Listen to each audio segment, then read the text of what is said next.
So let's take a look at solving a linear quadratic equation system of equations using your graphing calculator. Now, I'm not going to go into this handout in any great detail. You can read this on your own, but I'll just go over the basics. So the system that we want to solve is y is equal to 4x plus 3. This is your linear function. And y is equal to 2x squared plus 8x plus 3, which is your quadratic. Okay, so you're going to enter those into your graphing calculator as y1 and y2.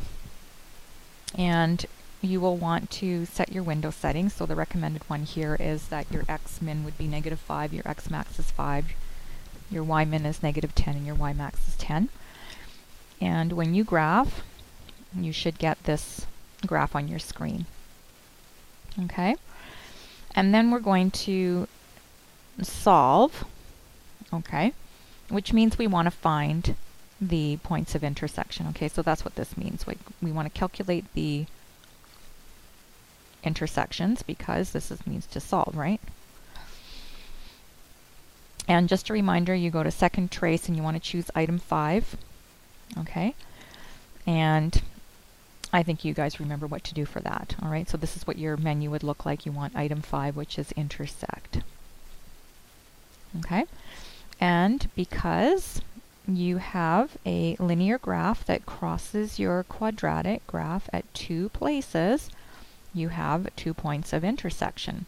Okay, so this one here, the first intersection point is at 0 and 3. All right, so that would be this one right here.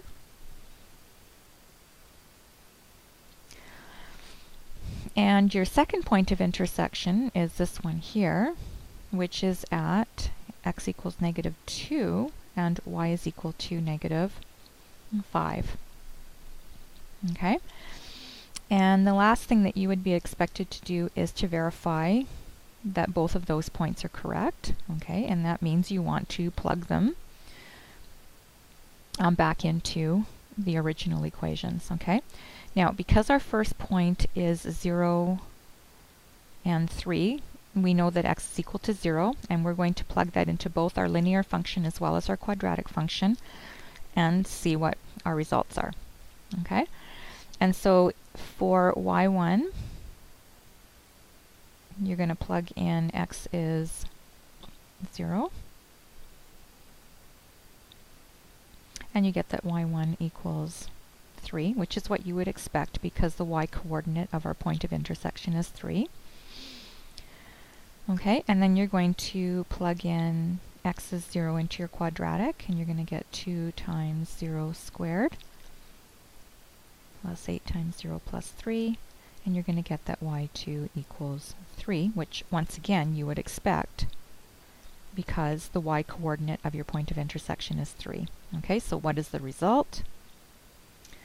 The result is y is equal to 3 when x equals 0, and so therefore 0, 3 is a solution. Okay, so let's check to see if our second point, which is -2 and -5, also works.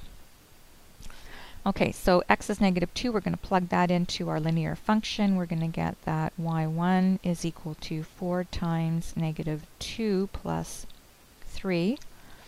So that gives us -8 plus 3. And so we find that y1 is equal to -5, which once again we would expect because our y coordinate here is -5. And then we will plug -2 into our quadratic function.